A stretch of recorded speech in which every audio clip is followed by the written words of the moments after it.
में हम देखते हैं जियान को जो कि अपने फादर को ग्रीट कर रहा होता है। उसके फादर कहते हैं कि मुझे तुम्हारे ऊपर बहुत ज़्यादा भरोसा है। मुझे पता है तुम मेरे नाम को ज़रूर रोशन करोगे। तुमने अभी से ही आउटर डिसाइपल्स को डोमिनेट करके रखा है। तुम्हारे पावर उनमें सबसे ज़्यादा है। हाँ, मुझे तुमसे यही उम्मीद थी। ऐसे ही करते रहो।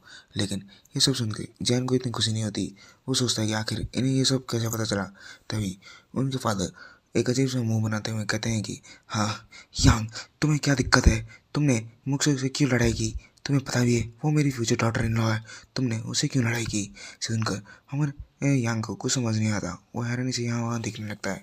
तभी पीछे से मुझे हे पा कहते हैं कि हाँ क्या शादी कब? मैं आखिर मैंने इसके हाँ कब बोला? सुनकर उसके हमारे यांग के पापा भी अजीब सा मुँह बनाते हैं। इन दोनों की लड़ाई को देखकर दोनों ही बच्चे बुद्ध जैसे खड़े हो जाते हैं। मतलब हैरान होते हैं आखिर यहाँ चल क्या रहा है। वहाँ पर भीड़ में से भी बात कर रहे होते हैं कि मुझे यांग के लिए बिल्कुल भी परफेक्ट नहीं है। मुझे बहुत ज़्यादा टैलेंटेड है और यांग बिल्कुल टैलेंटेड नहीं है। वो एक गार्बेज है गार्बेज। इसे सुनकर यांग भी बहुत ज़्यादा दुखी हो रही होती है। वो बहुत ज़्यादा मायूस होकर खड़ा होता है और उसके फादर भी बहुत ज़्यादा इरिटेटेड हो रहे होते हैं। वो उन्हें इग्नोर करके कहते हैं कि हाँ छोड़िए सभी बातें, तुम जाओ, तुम दोनों जाओ, जल्दी से तैयारी करो, तुम्हारी टेस्ट कभी भी शुरू हो सकती है। इसके बाद वो दोनों वहाँ से जाने लगते हैं। हमारे फादर मतलब उनके फादर सोचते हैं कि आखिर इस यांग के साथ क्या तकलीफ है। ये जियान इतनी जल्दी ये 6 लेवल पे पहुंच गया, लेकिन अभी भी ये यांग अभी भी फर्स्ट लेवल पे है।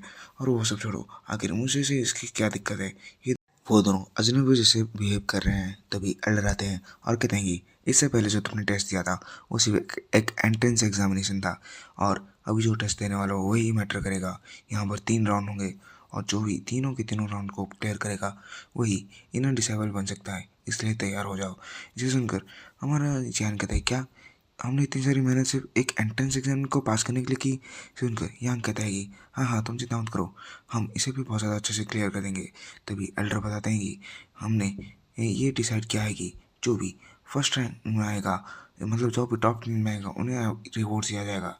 जो फर्स्ट रैंक में आएगा उसे हाइडिंग ड्रैगन पिल दिया जाएगा। इसे सुनकर सभी एकदम हैरान होते हैं और एक्साइटेड हो जाते हैं। हमें बताया जाता है कि हाइडिंग ड्रैगन पिल एक ऐसा पिल है जो कि कैपिटल के एल्केमिस्ट ने खुद ही बनाया होता है। इसकी मदद से कोई भी आसानी से कल्टिवेट करके नेक्स्ट लेवल पे पहुंच सकता है, और ये बॉडी और स्ट्रेंथ के लिए बहुत ज़्यादा क्या बोलते हैं उसे असरमंद है। इसे सुनकर बाकी के पेरेंट्स भी बहुत ज़्यादा हैरान होते हैं। और तभी एल्डर कंटिन्यू करते हुए कहते हैं कि थर्ड और सेकंड के लिए हमारे पास बॉडी सॉलिटरी ही पिल है, और बाकी के लिए हमारे पास नॉर्मल पिल्स है। इसे सुनकर हमारा जो यहाँ हैरान होता है और बहुत ज़्यादा खुश हो जाता है। क्या बॉडी सॉलिटरी पिल? इससे तो मैं अपनी बॉडी रिफाइनमेंट इनकी टेक्निक को नेक्स्ट लेवल पे पहुंचा सकता हूँ। मैं अभी 5th के हाईएस्ट में हूँ और 6th में आराम से जा सकता हूँ। यहाँ मुझे जैसे भी करके लेना पड़ेगा। ये पिल तो बस मेरी ही है। इसके बाद हम देखते हैं कि पूरी भीड़ कहीं और देख रही होती है। वो बात कर रही होती है कि देखो ये आ गए, फाइनली ये लोग आ गए। हम देखते हैं कि वहाँ पर और कोई लिंक सी होती है और उसके पीछे एक और बंदा चलते हुए आ रहा होता है जिसका नाम ग्वांग होता है। उन दोनों को देखकर भीड़ बात कर रही होती है कि ये दोनों एकदम परफेक्ट मैच है। इन दोनों की जोड़ी शायद हेवन में ही बनी है। इसे सुनकर एक बंदा कहता है कि हाँ क्या ये लोग सब पागल हो चुके हैं? लिंक से बहुत ज़्यादा टैलेंटेड है और ये क्वांग उसके सामने कुछ नहीं है। और ऊपर से लिंक से इतनी खूबसूरत ये क्वांग एक सुअर से चेहरे वाला। इसके बाद हम देखते हैं उन सब की बातों को इग्नोर करके लिंक्सी हमारे यांग के पास आ जाती है। उसे देखकर क्राउड बहुत ज़्यादा गुस्सा होने लगता है यांग के ऊपर। तभी यांग पूछता है कि हाँ लिंक्सी तुम कैसी हो? हम मिले हुए पूरे आधे दिन हो गया। मुझे तो ये पूरा आधा दिन 3 साल कैसा लगा। क्या तुमने मुझे मिस किया? क्या तुमने मुझे याद किया? फिर सुनकर लिंक्सी कहती है हाँ हाँ तुम कितने ज़्यादा बेशर्म हो। मतलब देख रहे हो गैस, मुस्कुराते मुस्कुराते हमारे भाई की बेइज्जती मार दी है। क्या यार लॉल यार लॉल। तो छोड़ो। तभी क्वांग पीछे से एक हवा में हड्डी बनते हुए कहता है कि है यांग इससे दूर रह, लिंक्सी से मेरी है। मतलब ऐसे नहीं बोलता है वो, कुछ बोलता है दूर रहने के लिए। तभी यांग के दिमाग में कुछ खुराफाती आइडिया आता है। वो अपने लिंक्सी को अपने पास लाके कहता है कि हाँ तुम्हें इससे क्या तकलीफ है? हम दोनों कपल्स हैं, हम दोनों लव बर्ड्स हैं, देखो हम कितने लवी बड़ी हैं। जिसे सुनकर क्वांग गुस्सा होता है और उसके हाथ में घी डालने के लिए पीछे तो बंदे बात कर रहे हैं।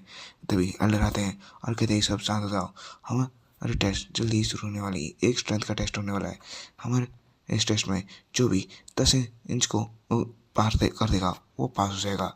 1 इंच 100 किलो का है, मतलब तुम्हें 10 इंच करना पड़ेगा। 1 किलो 1000 किलो वेट को तुम्हें यूज़ करना पड़ेगा अपने स्ट्रेंथ में। इसे सुनकर युआंग कहता है कि क्या 1000 किलो, ये तो मेरे लिए कुछ नहीं है, लेकिन यांग तुम्हारा क्या होगा? तुम तो एक अभी भी एक लेवल 1 के मार्शल आर्टिस्ट हो, क्या तुम इतना कर भी पाओगे? मुझे लगता है ये तुम्हारे बस की बात नहीं है। लेकिन यांग उसे चिढ़ाते हुए कहता है कि तुम अपने काम से काम रखो। इसे सुनकर युआंग कहता है कि हाँ, तुम एक नंबर के पागल हो, एक नंबर के पागल, समझे? तभी एल्डर कहते हैं कि इस टेस्ट को अभी शुरू करो। और इसी साथ हमारे एपिसोड यहाँ पे खत्म होता है। हम मिलेंगे आपसे ऐसे किसी नए एपिसोड में। तब तक के लिए bye bye and sayonara, peace out.